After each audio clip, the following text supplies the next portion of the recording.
presume. Yeah, thanks, Chair. So we're going to take 7 minutes and 4 minutes then for Deputy Brown and 4 minutes for Deputy Carthy, but we're going to do our back and forth within each of our time slots.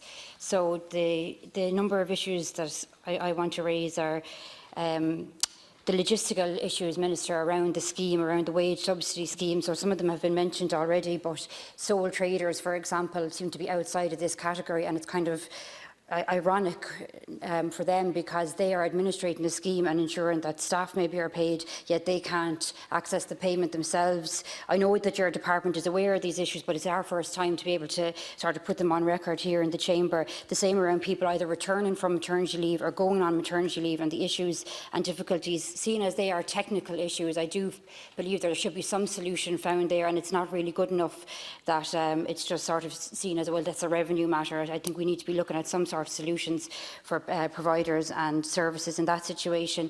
Sustainability is the key thing in all of this, and I have to say I welcomed the fact that staff and workers were to be paid by the state. As somebody that has long advocated a publicly delivered childcare model, the idea of staff and workers being paid by the state would seem like a first step, but yet if there's not, adequate funds there to keep services open, and if some services didn't even sign up for the scheme because they felt there wasn't going to be adequate funds to keep their businesses afloat, well, then, it's sort of bittersweet really in one way. So I do know that there is a fund of roughly approximately €2 million that you would be aware of that's ring-fenced for the community sector as a sustainability fund, and I would like to see if it could be explored to be, first of all, expanded, and also to take in the private services as well, and community. But I think obviously we'll need to see a lot more investment and a lot more money being ring-fenced for that.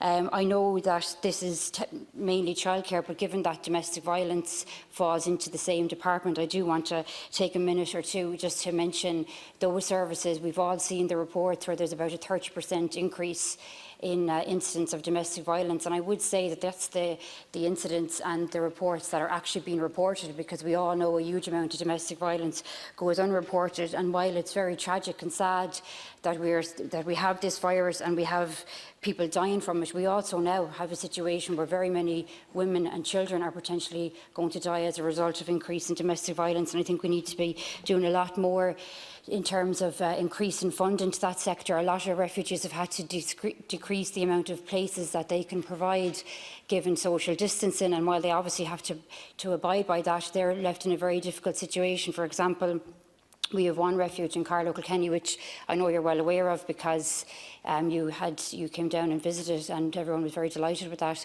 But if that is full, first of all, you have people from Carlow who have to travel to Kilkenny, which in itself is not great. But if it's full, then they have to try and find a refuge place in maybe Clonmel, Waterford, Wexford.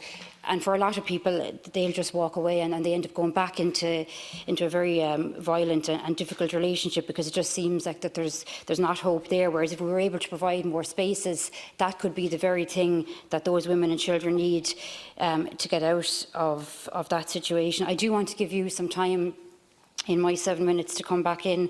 So the last point I want to make is actually not even in relation to yourself, Minister.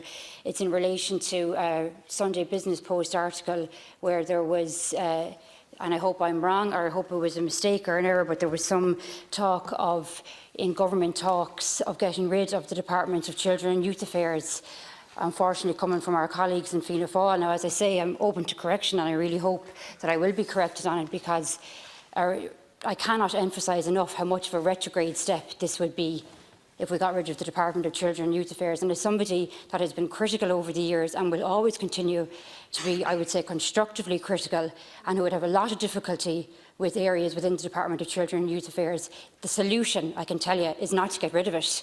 It's to work on it, it's to reform it. But, I mean, all you have to do is look at the history in this country of how we have treated women and children over the years. And then the one department that we have that primarily deals with children and women's issues, to even consider getting rid of that or axing it.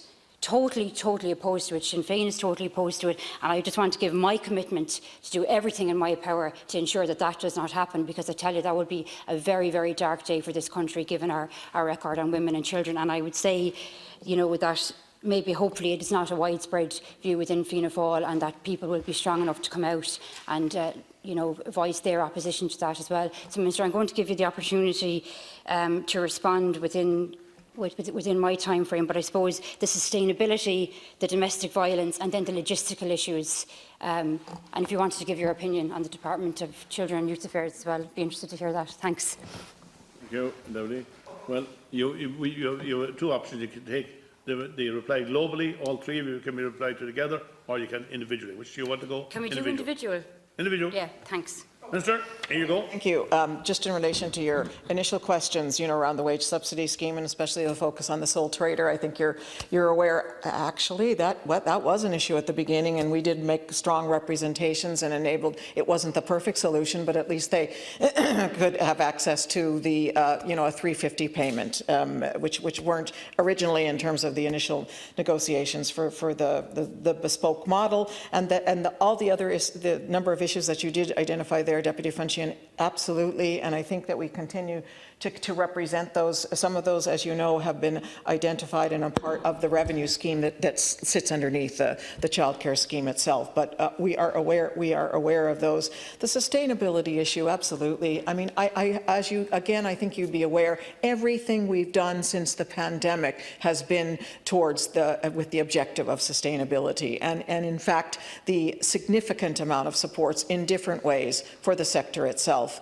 whether it's the wages or the overheads, or bringing, as I said before, bringing forward the program support payments to support the cash flow, all of that. Yes, there is, as you identify too, a sustainability fund, and taking in the private sector, etc. Those conversations are ongoing in the department, and I mean, I'm supportive. I'm personally supportive of anything in favour of sustainability, and that we want to find ways to ensure to keep the sector with us. But of course, everyone can decide. Everyone decides for themselves whether they will sign up, for example, to the temporary wage subsidy scheme for the childcare sector. 83%, I think, is a really good number. At the same time, that means that there's 17% who didn't. Maybe there's all sorts of different reasons why that is the case. However, I think most of the employees probably are supported in some way because they may be on the pandemic unemployment. But we will continue to find ways to see if we can keep them with us, and maybe when we open the childcare for healthcare workers and move on to the next phase of reopening, that there are some of the other services that would come to that scheme. Because again, I think you'd be aware, Deputy, but just to be clear, the current subsidy, temporary wage subsidy scheme for the childcare sector, is one scheme, and then there's another scheme in terms of for the actual childcare for healthcare workers. Those are two different schemes, and some may opt for the second one that haven't been able to do for the first one.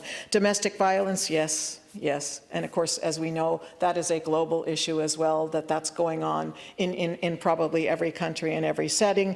I can say that, I mean, and I think you're aware that this was this is one of the 3 top priorities of TUSLA in terms of their initial response in terms of the pandemic, and our work with them.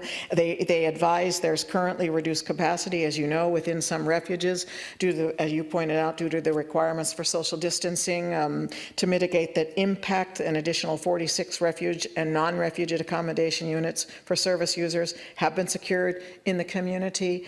They have advised that a number of services also have access to additional spaces on an as-needed basis. That's still not sufficient? Yeah, go ahead. Oh. We have to. Okay, and pass it over.